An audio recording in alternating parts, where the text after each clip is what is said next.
Olá pessoal, tudo bem com vocês? Sejam bem-vindos a mais uma aula de História do Tio Raul. E hoje nós vamos estudar a formação da sociedade americana, a formação do Estado americano, os estadunidenses após a independência.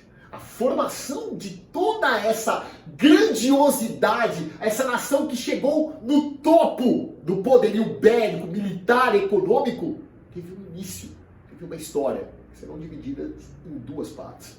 Falaria agora da primeira delas, a nossa aula 1, que é quando nós analisamos os famosos estados americanos no seu processo de expansão. Veja bem o que eram os Estados Unidos anterior à sua independência. As famosas 13 colônias. Elas correspondiam cerca de 10% do território que eles são hoje. Como que eles cresceram? Como que eles formaram? Como que eles tomaram esses territórios? É isso que nós vamos responder para os senhores hoje. Tá? Lembrando que quando os americanos fizeram a independência, eles tinham um modelo extremamente progressista, extremamente civilizatório. Era uma evolução do modelo europeu. Ao contrário da maioria dos países da Europa, que seguiu o modelo monárquico, os americanos vão, após a independência, seguir um modelo de Estado republicano, presidencialista, democrático, capitalista. Só que existe um senão. Essa democracia dos Estados Unidos, ela vem entre aspas. Por quê? Porque eu até destaquei, apesar de toda essa noção de progresso, os Estados Unidos ainda eram escravistas. E isso vai se constituir em um problema seríssimo na formação desse Estado. Tá? A manutenção da escravidão foi muito cruel e gera problemas até hoje, com essa característica do racismo, dessa herança terrível que veio da época colonial. Verificando, quando você pensa no ponto de ruptura da história americana, ou seja, quando é que eles começaram a se desenvolver, a chegar a esse topo civilizatório, ao ponto de ser a maior economia do mundo hoje, como que eles começaram? De onde vem esse ponto de ruptura? E com certeza, o ano de 1823 foi um marco nessa história. O presidente James Monroe, a famosa doutrina Monroe, que na sua frase, América para os americanos. Na verdade, essa pseudo-proteção da América era uma resposta aos europeus, ao Congresso de Viena, que pensava em recolonizar alguns pontos da América, principalmente em função das independências que acontecia lá na América Espanhola. Os americanos, não. A América é nossa.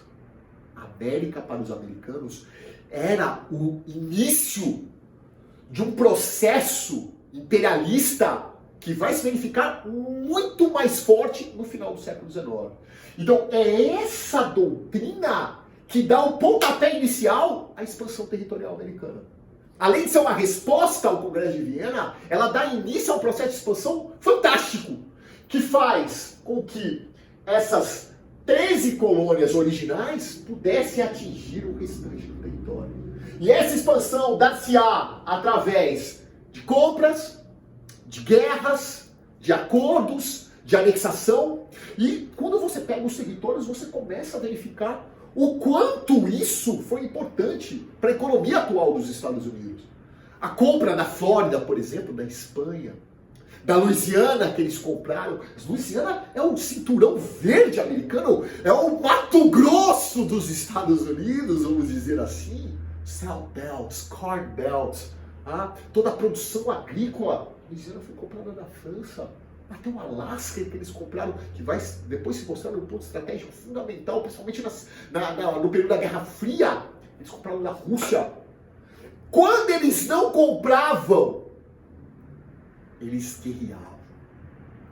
Você pode ver o caso, por exemplo, da Guerra Hispano-Americana contra a Espanha, professor, que foi uma guerra terrível. Os americanos acabaram vencendo, fazendo a preponderância do território aqui da América, principalmente com a guerra e com a tomada de territórios de uma antiga colônia espanhola, que era sede do Império Colonial Espanhol, o México. o México perdeu 1/3 do território para os Estados Unidos. Tinha até um presidente mexicano no século XX, chamado Lázaro Cárdenas, que ele dizia uma frase muito interessante: pobre do México, tão longe de Deus e tão perto dos Estados Unidos.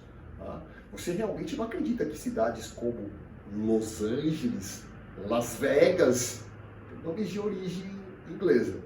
Isso é de origem hispânica. Os territórios que foram anexados, comprados ou mesmo tomados pelos Estados Unidos vão fazer uma diferença enorme na sua formação econômica. E quando eles não compraram, quando eles não guerreavam, eles anexaram. E essa anexação se deu através do Far West, ou seja, o oeste distante. Uma expansão territorial nunca vista em nenhuma parte da América. Os Estados Unidos incentivaram a construção de uma ferrovia que ligaria o Atlântico ao Pacífico. Incentivavam através de doação de terras. O Homestead Act, por exemplo, foi a doação legal de um acre. Um acre é questão territorial, não tem nada a ver com o Estado brasileiro, tá? Um acre para cada imigrante, trabalhador ou cidadão americano que colaborasse com essa expansão. E foi assim que eles fizeram. Essa expansão, essa corrida para o ouro, essa corrida para o oeste, ela foi gritante, ela foi forte, e por quase um século eles tomaram e anexaram o território que são hoje, que faz parte hoje da maior nação e mais poderosa nação. O interessante é que para esse progresso, essa anexação ocorrer, nós tivemos um preço muito alto. Eles dizimaram a população indígena, somente os apaches. Os índios foram dizimados ao ponto de nós termos estimativas de até 10 milhões de índios mortos no processo de anexação. Esse sonho louco que depois se transformou em um grande progresso econômico de ligar o Atlântico ao Pacífico.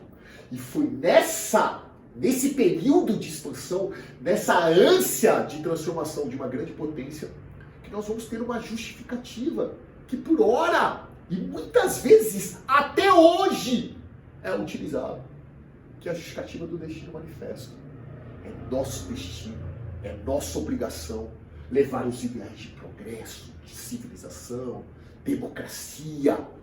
E sobre esse ponto do destino manifesto, sobre essa justificativa, eles fizeram essa expansão tremenda, que levou ao massacre indígena e a anexação de toda essa parte territorial, saindo das 13 colônias e passando por compras, por estados que foram anexados através de guerras, estados que foram negociados, como o caso do Oregon, por exemplo, uma negociação com a Inglaterra. Foi assim que eles cresceram. E é assim que você tem que entender a história americana. Os territórios tomados, anexados, fizeram desse país um enorme país, com um contraste muito grande do território original. E que, sem dúvida, vai possibilitar, vai fazer com que essa grande nação tenha a facilidade da sua área econômica, política, social, para impor o imperialismo sobre toda essa área que nós vamos verificar latino-americana.